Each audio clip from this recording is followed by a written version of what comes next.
mention that I should have mentioned. Happy April, today is April Fool's Day, April 1st.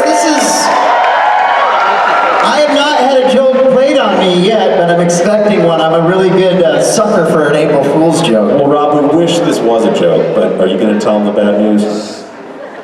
Well, I was trying to cover it up, telling them it was April Fool's Day. But they're going to be really pissed. Our next guest is not going to be able to make it, but we have a substitute.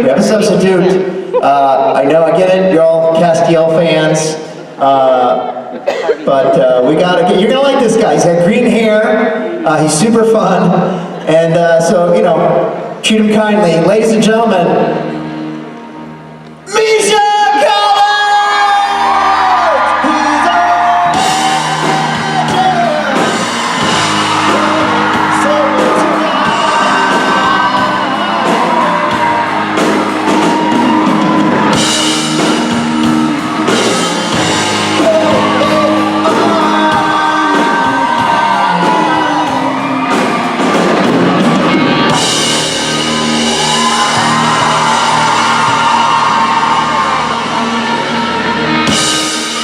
What do you think?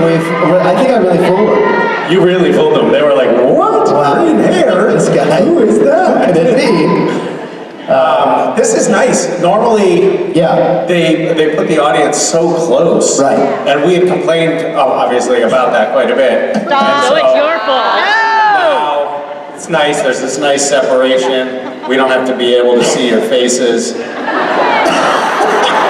Here are comments. Are you sure we're here? Are you even here? Right. No. This is a virtual reality simulation. It's a wild If you look room. closely, you can see how pixelated they all are. It's not that realistic. We're saying it's like Shamu. It's like the Shamu stage. That's right. The splash guard in the front. All right. Obviously, I was kidding. This is Misha. Enjoy. Hi, everyone. No, seriously, why are you so far away? We have no idea. Can we just scooch the stage forward Yes. a little bit? Yes. Union rules. Oh, union rules? You need a 24-foot catwalk. separation? Yeah. Catwalk. You need a catwalk. What's that? Come off, down off the stage. Come off the stage? Okay.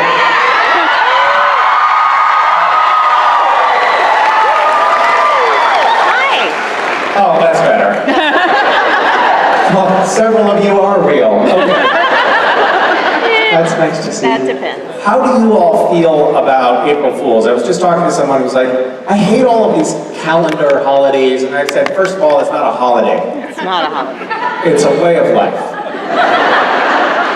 And second, it's not commercialized at all. It's not like there's anybody profiting off of April Fool's cards or chicken like companies. guilt tripping you into April Fools and your mom so they can make money, because nobody profits off April Fools, right?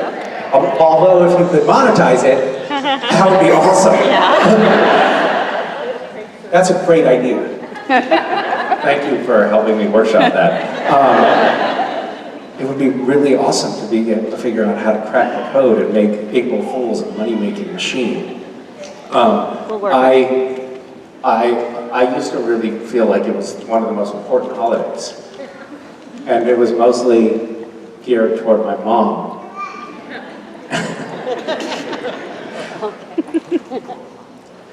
This friend that I was talking to was like, April Fool's is just mean. It's just like, it's a way to make somebody upset, and then you have that moment of relief when it turns out the terrible thing didn't happen. And I was like, yeah. It's awesome.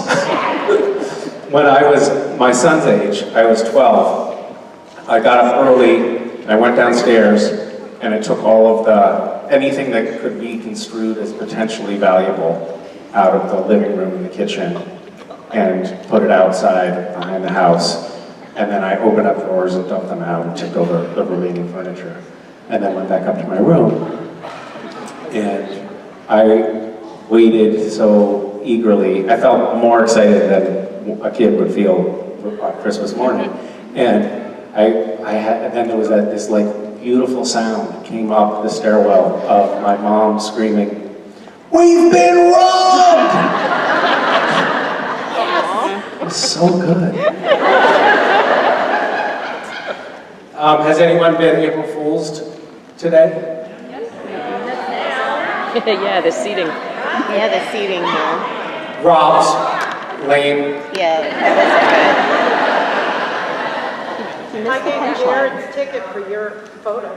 You gave Jared's Photo ticket ticket for yours. for my, you swapped it? Yeah, and they That was an April Fool's? They didn't- Joke's on you. You didn't. could have gotten a valuable photo, instead you didn't. It's strange being down here among the common people. Oh, careful. Rabble. It's like, go back up, I don't like it. I don't know what else to tell you. We were just in the photo room and the whole creation team was working to get very bright pink lipstick off my chest from, I know. I don't know who I had fun with, but somebody in the photo ops latched on and was trying to get milk.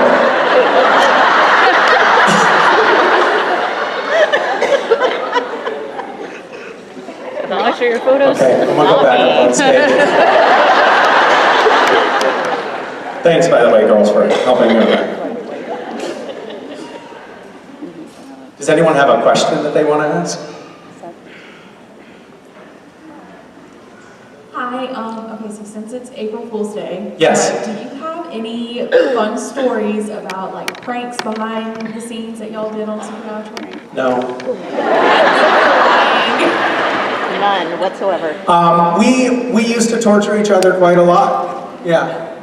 When I spent a lot of time thinking about what I was going to do, and I actually went, I remember at one point I went into, we had these, the way the Supernatural studios were laid out, we had 4 stages, and one stage was being used for construction of sets while we were shooting in the next stage.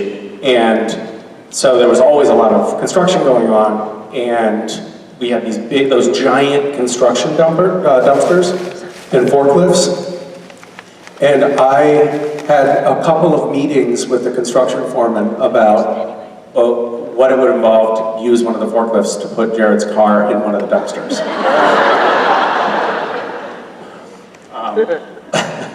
We spent a lot of time talking about that stuff and thinking about things and planning, and not everything came to fruition. But when I was directing, it was like a call to arms for Jared and Jensen.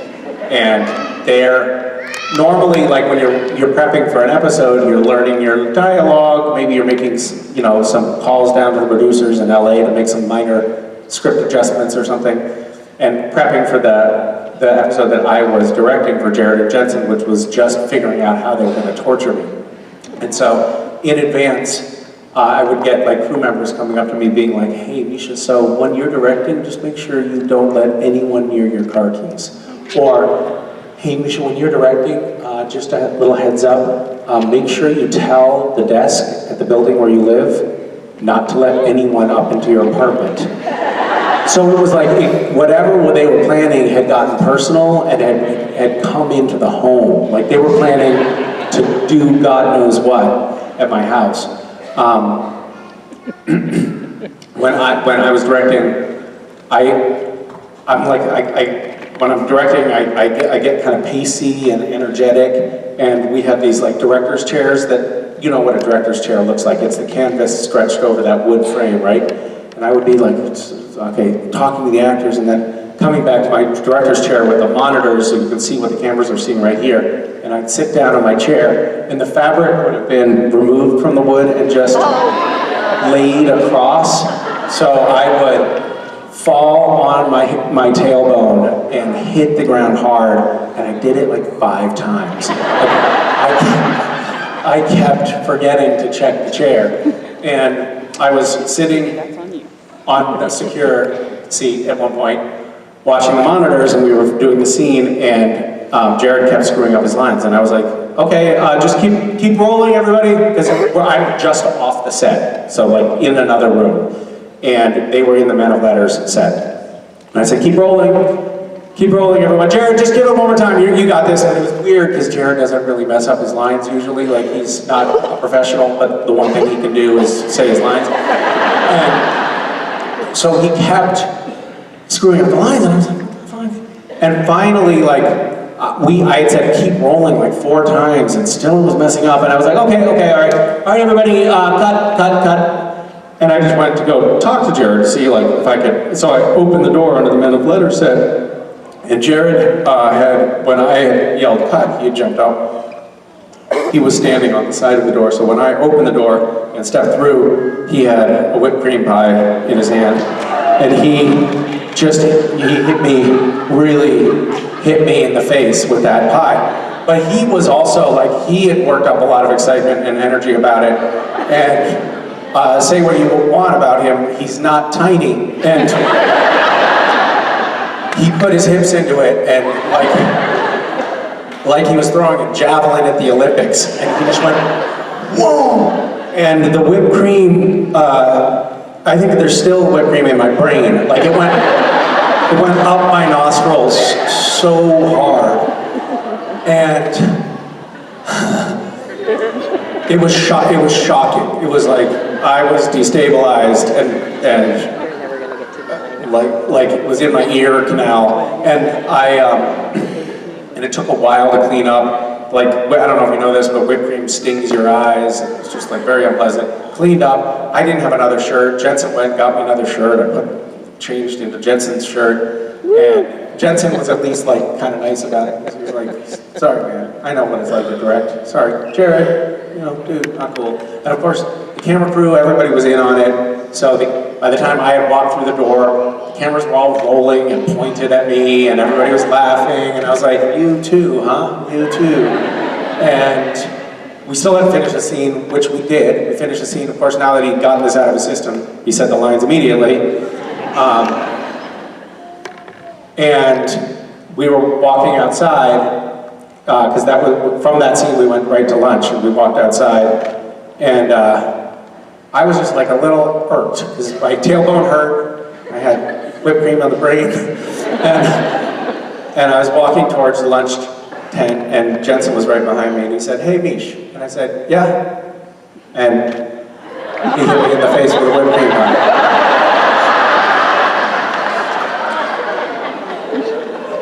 But I was like, joke's on you, shithead, because I'm in your t-shirt. Don't think he cared.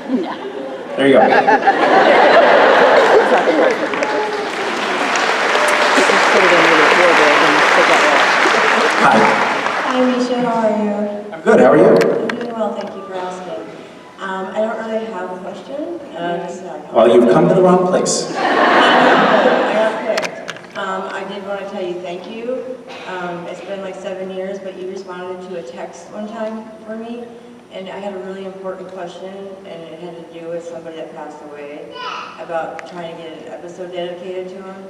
And you talked to me for like 15 minutes about how, you were sad that I lost my fiance, but you were like, it's too close. It was too close to the end of the show, but you said I'll try, but I don't think it'll happen. And just the fact that you acknowledged it meant the world to me. So you're fucking awesome. Oh, thanks. I'm sorry again to hear that, and it sounds like I used to be occasionally considerate, and that's nice to hear. Sorry to hear about that. Thank you so much. And thank you for sharing. Take care. You too. Hi. Hello. Hey, thank you for your work with Gish. You did a lot with that, and so awesome. Thank you for doing that. Thank you. Also, my question, I don't know how free you guys were to improvise with your script on the show, but if you were able to, did you have a specific improvise that you made it to the show that you were like proud of, or that you thought was kind of slick that you were able to get it in there, or? I should have an answer to that question, and I know, yes, we did improvise. Not a ton, no. It's supernatural. It's interesting working on this show, Gotham Knights, now. There's a lot more. We're doing a lot more improvising, I think. Phil Segresha was a director, producer that we had on Supernatural, and he, in particular, he would encourage, like we would get the script, we would get it shot as scripted, and then he would say, okay, now let's just riff, let's improvise. So he would get us to improvise a little bit more. But for the most part, we stuck to the script. Improvised? What's that? Was Asphalt improvised? Oh God, I wish Asphalt was improvised. No, that was all scripted. Asphalt was Eric Kripke, through and through. I'm sorry, I'm not thinking of any. I feel brain dead right now. It's probably leftover whipped cream in the brain. What? The diner scene? The diner scene where Jared was attacking me? No, I was attacking Jared? Wait. You were quiet. Baby in a trench coat. Yeah, well that wasn't me improvising. That was someone else. Thank you. Yeah, thank you. You're an awesome person. Thank you. Hi, Misha. Hi. Valerie. Hi, Valerie. I have a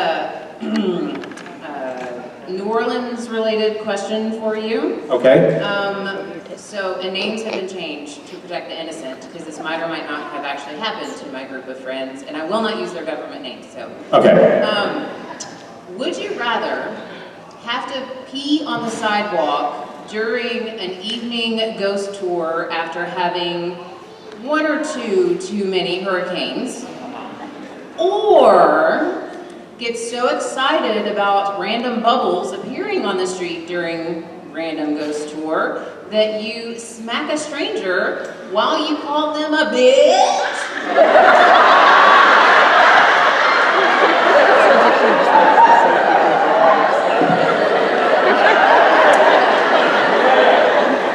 All I know is that I would like to hang out with you in New Orleans.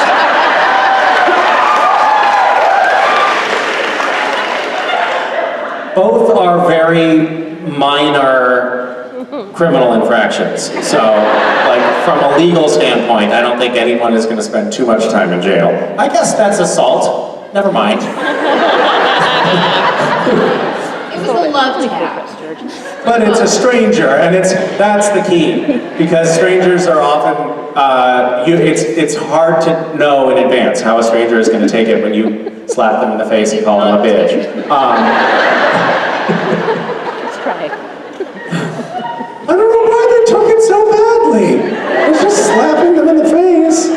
But that does sound like fun, and it's very excited. How did the stranger take it, and which friend are you talking about?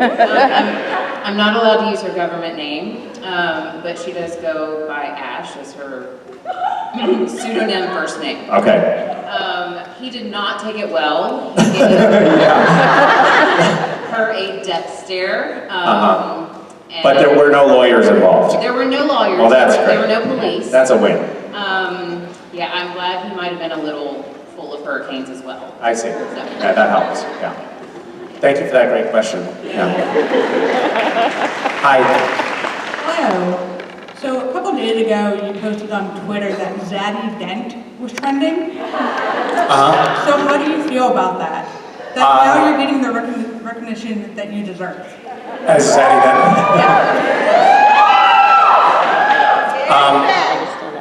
That was our costume designer coined that phrase, and she texted me like, "What is happening?" when it took off and ended up trending. And I said, "I don't know, but be careful." It's a strange world, that internet, yeah. It's also strange for me to have a character that changes clothes. I'm really perennially surprised by what that process is like. Yeah. Cool. Thanks. Hi. Hi, Misha. How are you? My name's Stephanie. Hi, Tiffany. My question is... Hold on one second. I just wanted to say one more thing about the costumes on our Gotham Knights, which is so great. Like, I think if you haven't noticed, like a lot of people posted about the wardrobe on the show, and it's just gotten a lot of attention. But it's gotten a lot of attention because our costumer just puts so much attention to all of the detail. There's little things that only your subconscious will notice, like my tuxedo. The lining of my tuxedo had these beautiful like leaf patterns on them that were echoed in the wallpaper of my girlfriend's bedroom. It was like she saw the wallpaper in the bedroom and then decided to copy that and put it on my tuxedo. It's like all of these little details kind of add up to, you could just tell it's thoughtful, which is really cool to work with that kind of artistry, honestly. It's kind of cool. Anyway. Hi. Okay, my question is, what is a song, as soon as you hear it, brings you immediate joy? There are a lot of songs that I have positive association with, not because they're actually good songs, they're songs that any functioning adult would listen to, but because my kids listen to them. Katy Perry's Firework is one of them. My daughter listened to that song ad nauseum, to the point that I wanted to just figure out how to erase the song from existence. But that was like a few years ago, and now I notice when it comes on the radio, I'm like, oh, oh. My daughter, when she was very young, was a boisterous singer and was completely tone deaf. So she would like sing, she would get out on the front porch and sing Firework with such gusto and totally not hitting a single one of the notes in the melody. It was awesome. Hi. Hi. So my question is, if Cass were a stripper, what would his stripper name be, and what song would he strip to? Show us.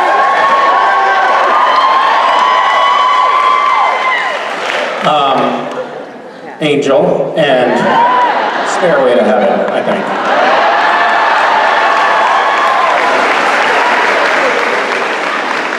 Hi. Hi, so my friend Jen and I are big Bridgewater fans. And I have to say that the last episode of season 2, I didn't really question it. Oh. We've hiked Freetown 4 or 5 times. So Oh, have you really? Oh yeah, it's amazing up there. That's so cool. So It's a real place. Like, for those of you who don't know, Bridgewater is a fiction podcast that I've done. We have 2 seasons now. One just finished, and the last year was the first season. And it takes place in Bridgewater, Massachusetts, and there's a Freetown forest.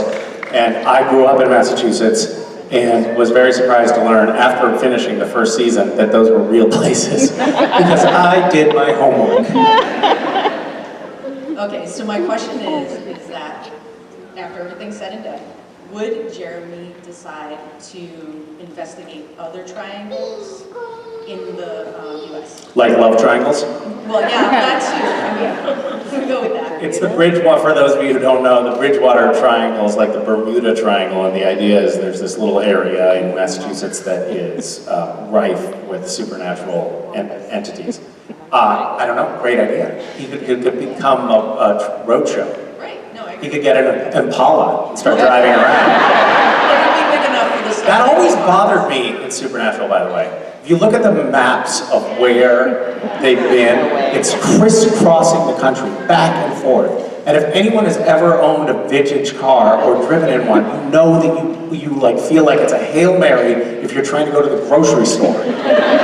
Let alone do a 4-day road trip in each direction. That would never happen. They never show them constantly in a shop, because that's what it would have been.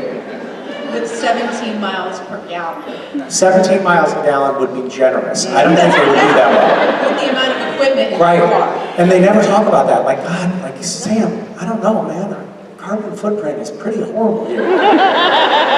How would you feel about us just getting a Civic? It'd have a lot better mileage. Blasphemy. We would definitely not break down. Can't put a body in the trunk. Can't fit a body in the trunk. Although if you get a hatchback Civic, How about a Kia Soul? A Kia Soul, you recommend? Do you work for Kia? Jen and I took a road trip. It was like 9 days, 4,800 miles, and probably $200 worth of gas. That's amazing. See? So do a Kia Soul. Okay, that's great. That's a great point. All right. That would be, I think, if they had chosen early on in Supernatural to do a Kia Soul instead of a 67 Impala, there would be 4 people in the audience right now. Hi. Huge fan.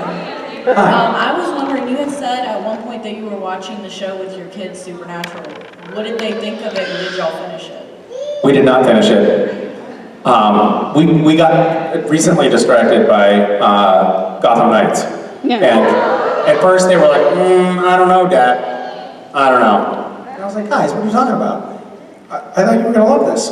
And then after last week, they were like, Dad, can you just call the producers and see if they'll give you the episodes for us to watch? So we don't have to wait for the next one to come out? It's pretty cute.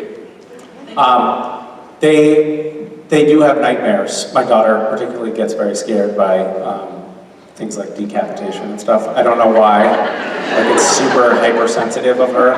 I was like, it's just a beheading, honey. So then I like have to go on like get execution videos online and sensitize her or desensitize her. Because it's embarrassing, you know? What if we're out somewhere and there's a beheading and she freaks out?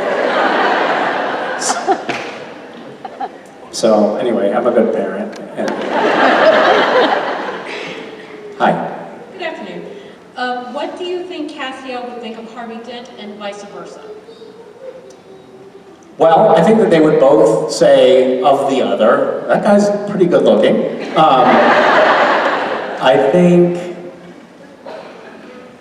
I don't know, they're kind of cut from a similar cloth. Harvey is a little bit more self-possessed, I would say. What would they say about each other? I think Castiel would say, there's something about that guy that I don't trust. And Harvey would say about Castiel, his suits really don't fit that well. How's that? For a cop-out. Hi. Hi, Misha. My name's Nicole, and my question is, if you got to film more episodes of Road Food and you got to come back to New Orleans, is there a place that you really would have wanted to highlight that you didn't get to the first time around? I don't really remember the places that we were considering that we didn't get to hit here, but I think I'd love to go a little bit further, like I'd like to go a little bit further out, like into the bayou and get some more like off the beaten path kind of Cajun food and explore that world a little bit. We did have some fun.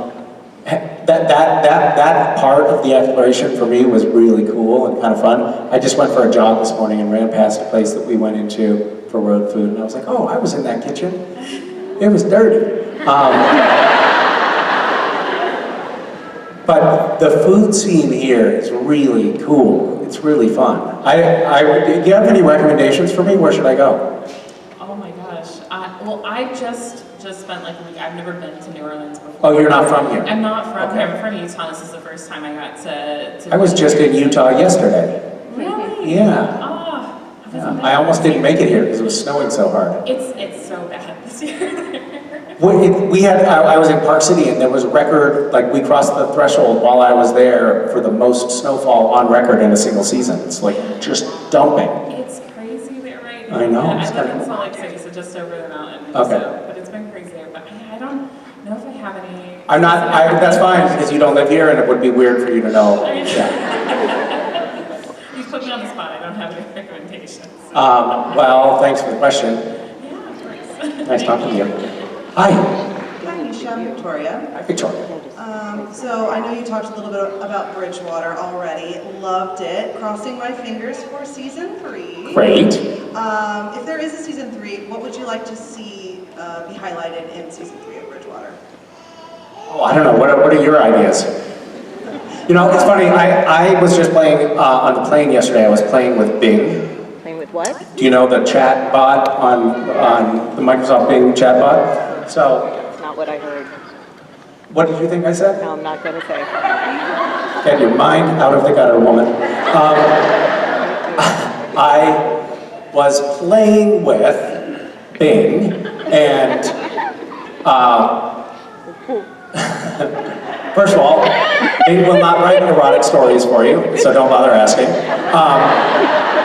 Second of all, I was just like, I asked her a bunch of questions. One of them I asked was like, what should I do when I'm in New Orleans? Like, I have an extra day and I'm gonna be there, and blah, blah, blah, here are the things I'm into. And it just spit out this like a very impressive list. It was very conversational. I was like, Jesus, this is amazing.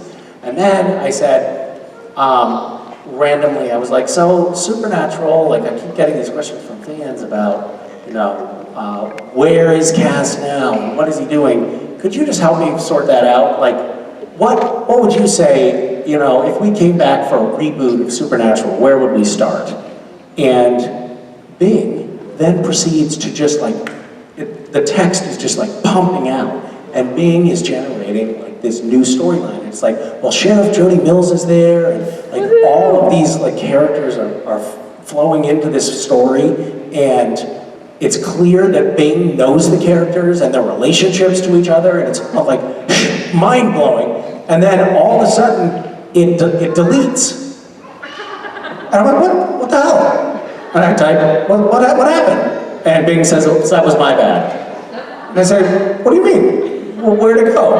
It said, I realized that any writing about potential next chapter of Supernatural should be left to the show creators and the fans. And it's not really my place. Wow. And I was like, whoa, hold on. You know about fan fiction, right? To Bing. And I think there's fan fiction out there. Fans are constantly writing like their own interpretation of what happens with these characters. It's totally fine and it's totally legal. You sure you can't give me that thing back that you were just reading?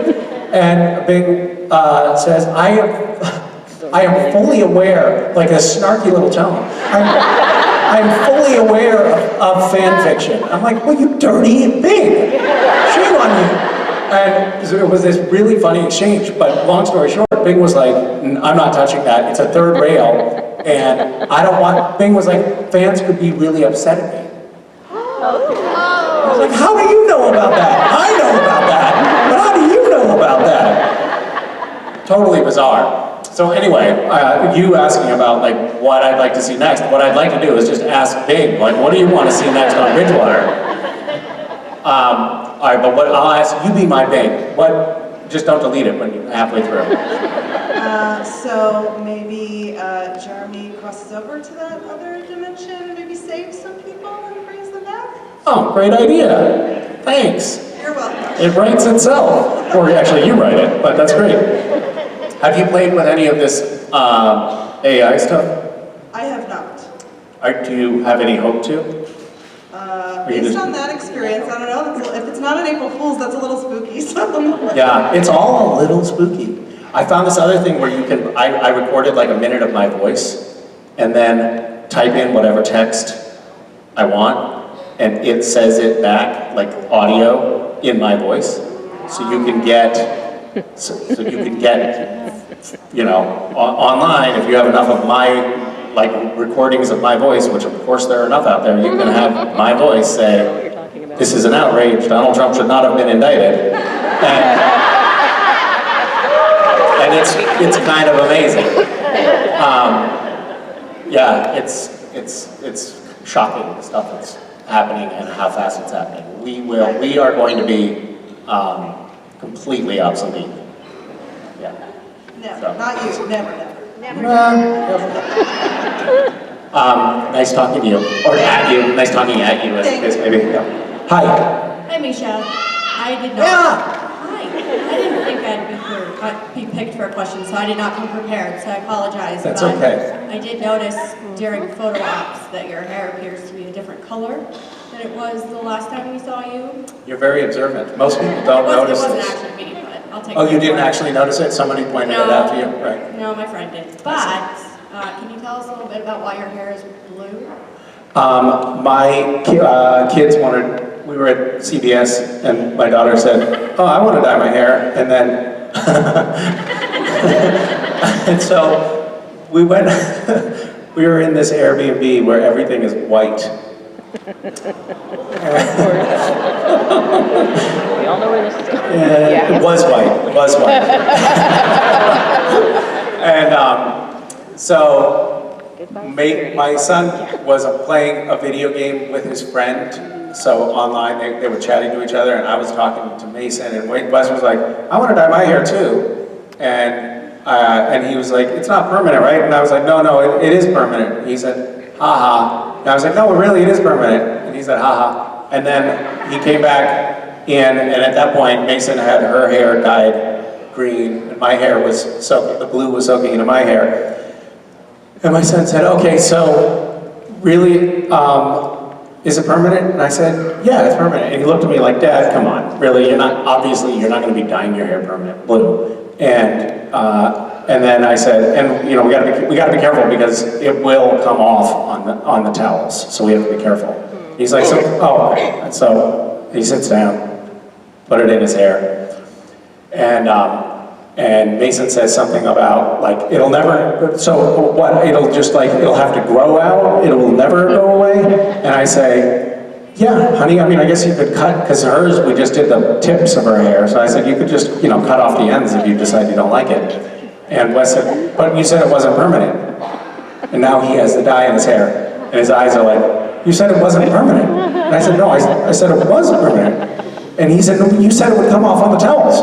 And I said, oh, you're shit, honey. Yeah, it's gonna come off on the towels, but it's also permanent. And he panicked and ran into the bathroom and got blue dye everywhere. It's like all over the shower curtain, all over the towels. It does turn out, it does dye the towels. It was pretty funny. But his hair is very, very subtly blue. Mine's a little bit more blue, and Mason's hair is full of green. It looks good. Thank you. Thanks. Hi. Hi, Misha. I'm Amanda. I know who you are. Hi, Amanda. You're Tim Amundson's hunter. How are you? Trying not to cry. So I'm sorry I missed your meet and greet in Atlanta. I'm still sorry. My request is a Tim story. Oh, a Tim story? I waited so long for one. Oh, Tim Amundson is here, as you know, and he's lovely. Tim, I think I'll just speak in generalities about Tim, but as most of you probably know, he had a quite catastrophic stroke several years ago, and he had a long and arduous road to recovery, but at every step of the way, he just faced it with such grace and humor. Even before Tim could fully form words and regain his faculties of spelling, he was texting jokes. Like, his spirit was really so resilient and inspiring. And every time I see him, it's just like such a good soul through and through, and has been a source of inspiration to me in how he has faced this like really difficult chapter with such grace. So I don't know, kind of look up to him. That's my story. Thank you. And Allison told me to tell you she loves you. Oh, that's nice. Hi, Misha. Hi. So I just saw you in Brooklyn a couple of weeks ago. Yes. And I was curious, since you were doing a screening of Gotham Knights, and you're in a medium that doesn't usually have the direct fan feedback where you can see the immediate reaction, are events like that fun to actually get a chance to see that, or is it really nerve-wracking to see people reacting in real time? Well, it was funny because we watched, I posted that I was going to be at a bar and show up if you want to watch the premiere of Gotham Knights with me, and a bunch of people showed up. But it was a bar. It was really hard to actually like hear what was happening on the screens, and there were people talking. So people's actual reaction to what was going on didn't like sting or impact me that much, because I think none of us really knew what was going on the screens. But we have done a couple of screenings in the auditoriums at conventions. We did one in Atlanta, and it was very fun, actually, to watch it with an audience that was responding to it. I think if it had been dead silent and everyone not laughing at the right points, that would have been a little bit harder to take. I have historically had a really hard time watching things with me in them with friends. I did, when I was on 24, this was like back in 2002, I got a pretty big recurring arc on the new hit show 24 with Kiefer Sutherland.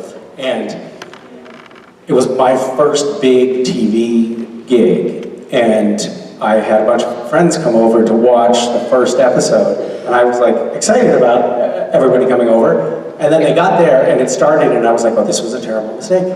This was a terrible mistake. I do not want to be in the same room as people. And I got really nervous. I started going to the kitchen to pretend to be like making hors d'oeuvres and stuff. I couldn't even be in the same room as everyone. It was like awful for me. And then I think I've become inured to it over time. So now seeing myself on screen, I'm just a little bit, I mean, I guess now, it's funny, we were watching me and the kids were watching Gotham Knights, and we were sitting on the couch, and I had like a big scene. I start talking a lot, and my son gets up and starts doing push-ups in the middle of the scene. I'm like, dude, you couldn't do the push-ups when somebody else was on the screen? I'm on the screen right now, why are you watching me? So my attitude has changed a little bit over time. I used to be ashamed of it, and now I just want people to watch me so that it feeds my ego. Makes sense. Yeah. Hi. Hi, Misha. My name's Leah. Hi, Leah. Sorry for freaking out during the photo op. This is my first time seeing you in person, and wow. Eating the ego. Anyway, I saw in an interview that for your road show, you went to Brownsville, Texas. And Yes. I'm from that area. Are you really? Yeah, and you tried the barbacoa? I did. I'm really afraid to try it. Don't, you know what? If you're afraid to try barbacoa, just go with your instinct. Don't try barbacoa. It was,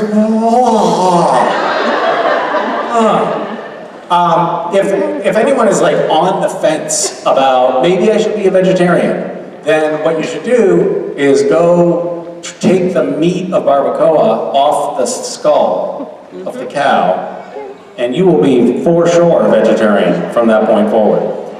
For those of you who don't know, barbacoa is this like traditional Mexican barbecue style thing where you take the whole cow's head and you bury it in the coals of a fire pit overnight, so it cooks, slow cooks for like 12 or 14 hours, and you take it out and all of the meat falls off the face of the cow, and the eyes and the cheeks and everything. What? You like the cheek? Well, the place that I went to in Brownsville, they had a sign on the door that said, "We don't have eyes." Like, it wasn't like open. It wasn't like a big sign that said open. The sign on the door literally said, "We don't have eyes." And that was just because they were sick of people coming in and asking for the eyes, because the eyes, like they have their VIP customers at the barbacoa joint who always come and get the eyes first, because everybody wants the eyes. And I was talking to the owners, the guy that owned this place, the barbacoa place in Brownsville. He had inherited it from his parents. So he had worked in this restaurant for 50 years. And with his wife had worked with him there for 40 years. And I was like, the eyes, huh? Like everybody's really into the eyes. They said, yeah, we took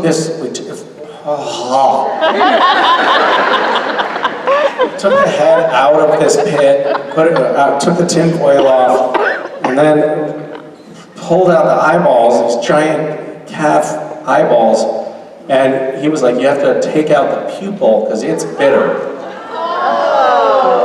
So I scraped out the mushy, black, mucusy pupil, hooked pupil.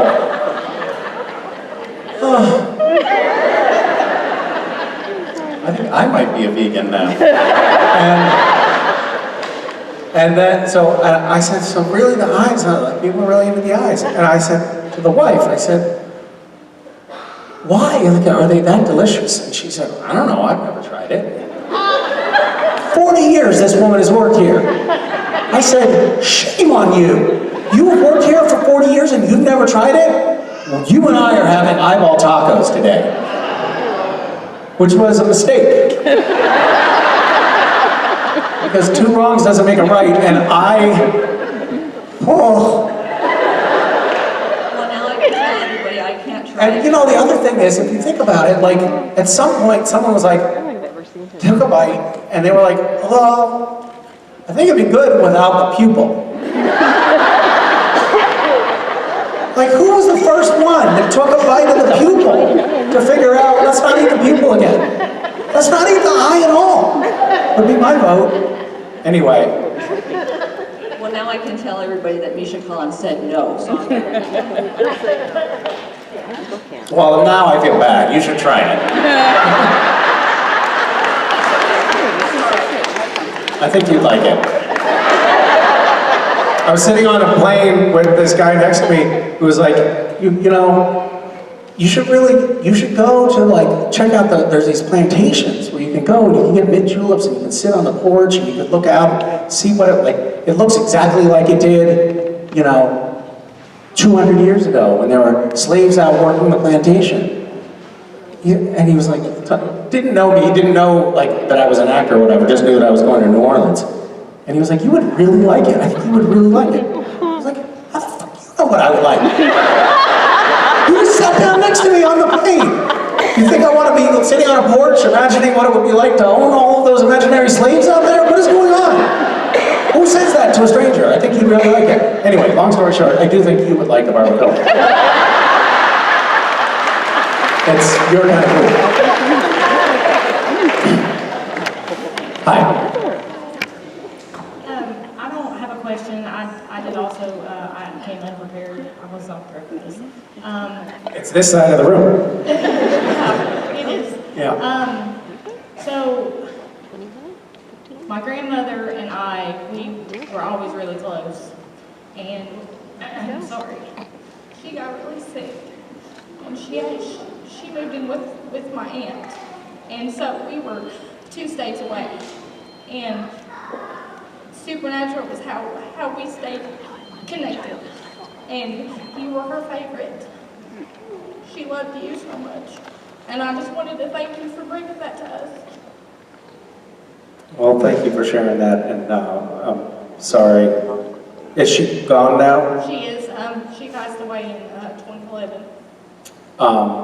Lovely to have a thing to connect with someone over. Yeah, we would watch new episodes together, and we wouldn't watch it without the other, and we would always call right after and talk about it.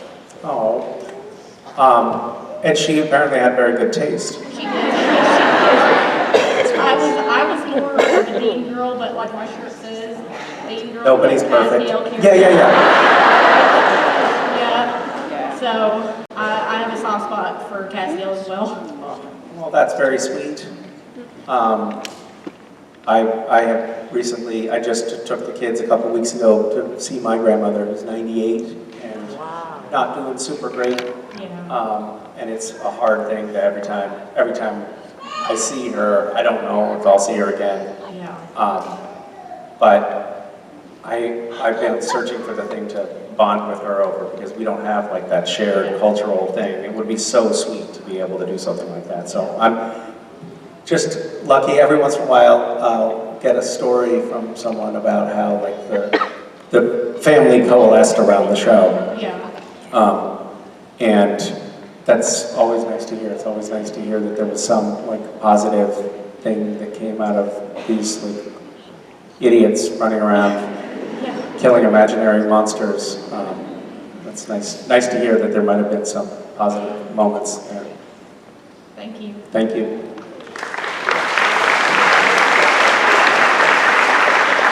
Hi. Sarah. So I was wondering what the difference was like working on the Gotham Knights set with the new cast and new crew compared to working on Supernatural for so many years with the same cast. It was just super professional.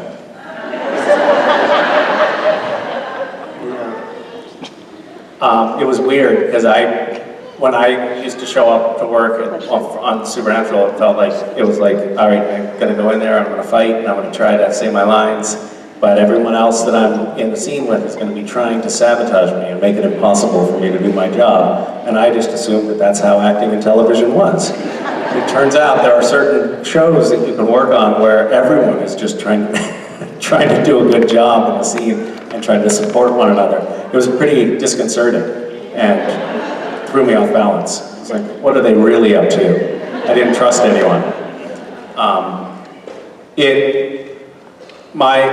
I should say that my role in Gotham Knights, like, I'm a little bit siloed for the most part, so my character is sort of pursuing the other characters and then trying to help them from afar, the other main cast in the show. So I actually had more interactions over the course of the show with various different guest stars and recurring guest stars than I do with the main cast on the show.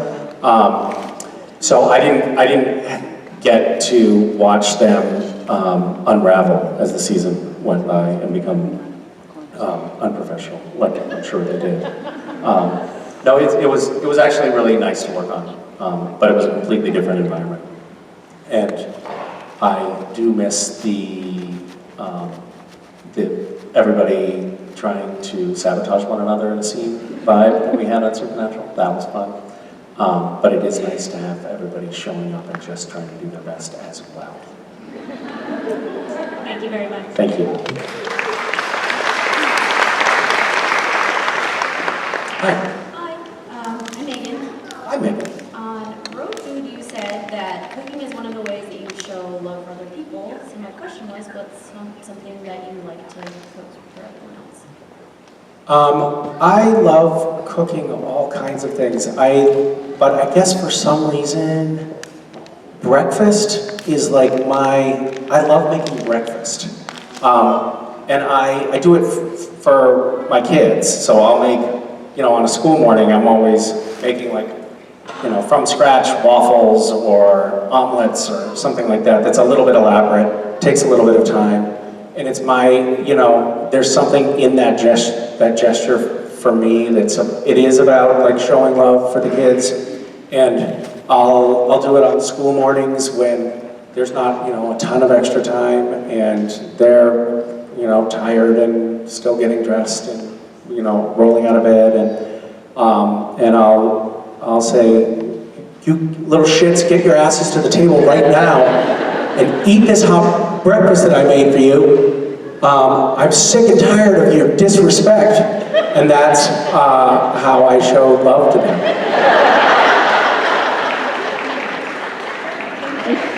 Thank you. Hi. Hi. I just didn't want to forget my question. Yeah, I understand. You get nervous. Do you ever feel like a plastic bag drifting through the wind? Do you ever feel so paper thin like a house of cards, one blow from caving in?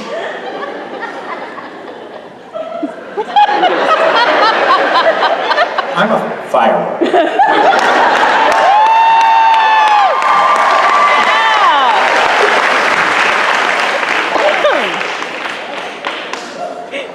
Well played. Well played.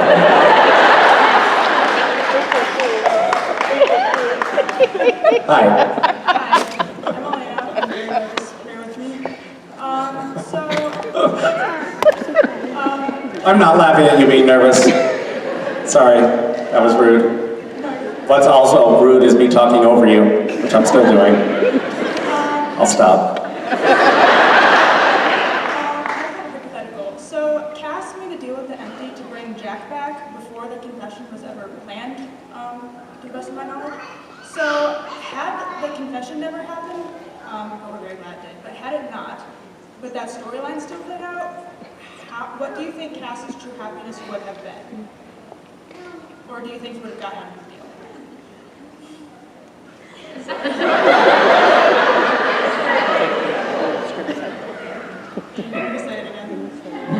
Don't say Is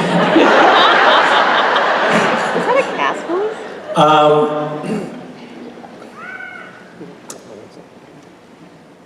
I don't know what Cassie's true happiness would have been. I wonder if he could have found some like synthetic workaround. Never thought about this, but like apparently people say heroin like gives you a euphoric feeling. So maybe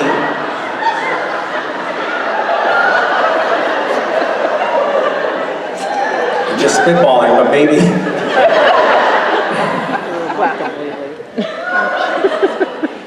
It's a firework. ecstasy, some sort of a drug binge, I think, could have been how Cass actually finally finds true happiness. And it would be short-lived, obviously, because subsequently he'd have a terrible hangover, but that endorphin rush, and I think that the heavy drug use would probably be the solution. Is that what you were going to say? No? Really? That's odd. That's what Dean said before she deleted it. Thank you, and I'm sorry for my answer. Hi. Hi. As a parent, and you're a parent, obviously, I was wanting to know if you had any funny stories about being a parent. We all have them. We have the disgusting stories, the funny stories, and you're funny anyway, so just wanted to hear one before I leave Louisiana. Okay. Sure. On what topic? Can you give me anything? Any like nugget to go from? Well, funny story is so broad. One that just sticks with you all the time, one you'd like to tell over and over. Oh, one of my tired old stories that I dragged out a million times. Okay.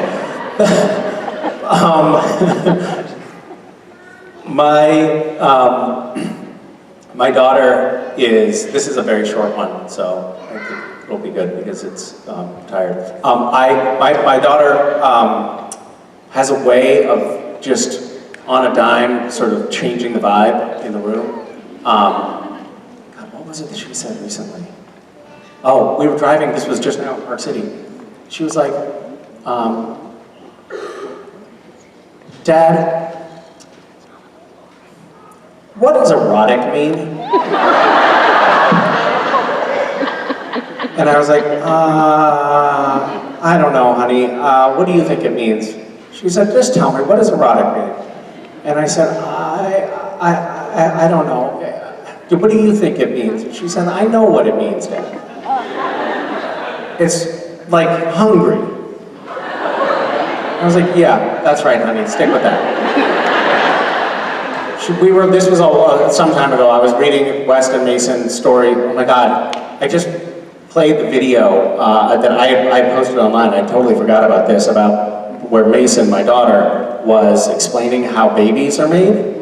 And she was so adorable, and it was so cute, and she was like, no, this is how it is. What it is the babies are really, really, really, really, really, really, really, really, really, really, really, really tiny, and they're just floating around in the air, and then they come in through the tiny holes in your skin. Sweet Jesus, I hope. And I said, well, Mason, that means that that makes me feel uncomfortable, because that means I'm probably breathing in babies all the time. And she said, yeah. And then she went, oh, yeah. Snorting one? I can feel one in my mouth right now. And she wasn't kidding, it wasn't a joke. She was like, yeah, her imagination, like she had a little tiny baby in her mouth and then she swallowed it. I was putting them to bed one night and I said, and reading stories, and I said, I don't want you guys to ever grow up. And Mason said, no, I am going to grow up. And I said, no, I don't want you to ever grow up. I don't want you to ever grow up. I want you to be my little kids forever. And she said, no, I am going to grow up. I said, no, I want you to be my little kid forever and never, never, never. And she said, no, I am going to grow up and I'm going to get old and I'm going to die.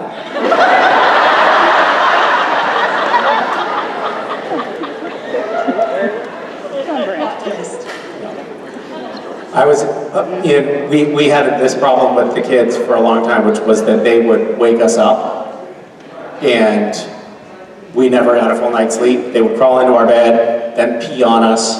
It was awful. And then I was like filming late. I'd come home and then just so exhausted. And so Vicky read, my wife at the time read this, that online, what you should do is get the kids toys that they can only play with while you're still in bed in the morning. And that will keep them, I don't know. Is there a party going on back there? And that will, that'll keep them occupied and then they'll let you sleep in it. So Vicky got a bunch of toys, including a karaoke machine for that purpose. I told the kids one morning, they said, Dad, can we have breakfast? And I was like, guys, I'm so tired. I just got home like 3 hours ago. Can you make breakfast yourselves? And Mason, and I said, what do you want? And I said, waffles. And I said, okay, you know how to plug a waffle iron in? And you know how to make the batter, right? You can do it yourselves.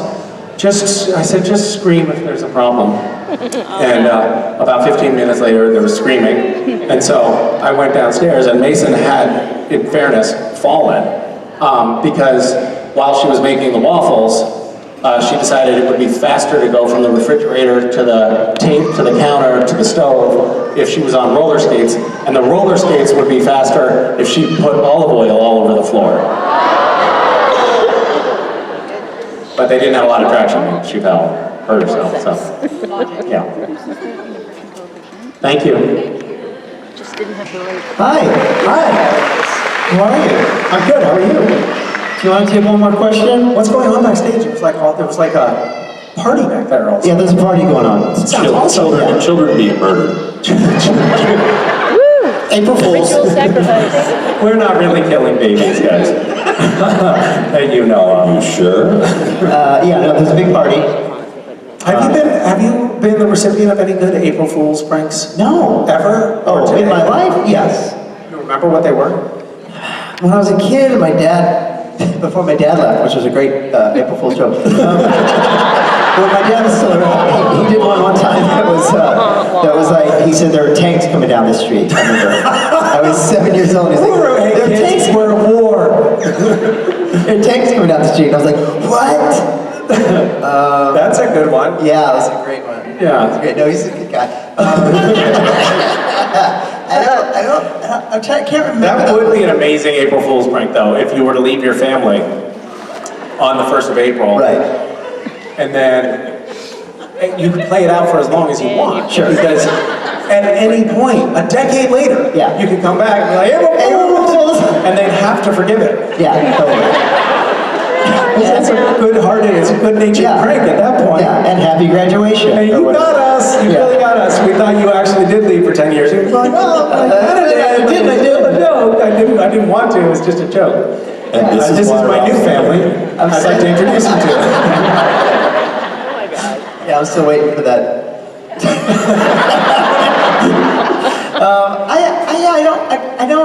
I can't think of any right now, but yeah, boy oh boy. I feel like they're gone. I feel like I led you on because I said one more question. What would you like to ask? First of all, thank you. Yeah. I actually, as a teacher, I'm struggling right now with the 5th graders coming out of COVID and reminding them how to be good humans and reminding them how to be altruistic as they become adults. And you do a lot for fundraising and for charities, Misha. What is your advice as to how to kind of remind them as a teacher how to be a good human? I mean, I don't know. I think that you could probably do something like Rob was saying, like tell them that a war has started.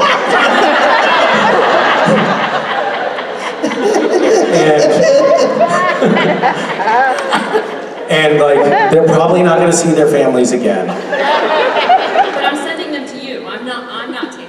But then you can say, belated, obviously, happy belated April Fools, and then they would feel that like wave of relief. And then you can say, now I've just basically removed a war from your life, right? So I brought peace to you. And then you could say, what is something that you could do for me now? And invite the kids to do something altruistic for you in return for you erasing the war. Does that sound useful? I think it's absolutely perfect. Yeah. Cannot wait to do it next week. I actually don't know. This is a question that I wrestle with. Like, you know, kids are in the process of learning. They're constantly figuring out how to relate in the world and how to be, and they're looking to us for cues, obviously. So the best, I think, thing to do is to model some sort of behavior. I try to remember that, you know, when I'm around my kids. I try, when I'm not yelling at them, I am telling them they're worthless. I am trying to remember, like, to pay attention to other people in our environment. On Thanksgiving, we were driving to some friend's house, and we passed this guy who was, like, clearly homeless, and it was cold, and it was getting dark, and he was on the side of the road, and this was, like, in a slightly rural area. And I was like, have you had any Thanksgiving dinner? To the guy out the car window. And he was like, no. And we drove to the friend's house, and I got a plate, and brought it back to the guy, and gave it to him, and he gave me, like, a very brief story of, like, how he got to where he was. It was kind of heartbreaking. And then I went back to the house, and they were like, you just, like, brought some food to a stranger? And they were like, isn't that the friends that we were at the house? And my son was like, rolled his eyes. He's like, yeah, Dad's always doing stuff like that. So it doesn't necessarily translate into them wanting to be like you. It could be like, yeah, that's just another annoying trait. But I do think it's important just to try to model as much as possible. That's the only. I think people don't respond well to coercion of any kind. Like telling somebody, even just telling kids to say thank you, I think it then becomes like this robotic response that doesn't mean anything. Just be careful, because a phrase as a teacher that we use all the time is the apple doesn't fall far from the tree, and sometimes it's still attached. Ominous. Ominous words, scary from an actual teacher. Thank you for your question. And ladies and gentlemen, please join me in thanking Mr.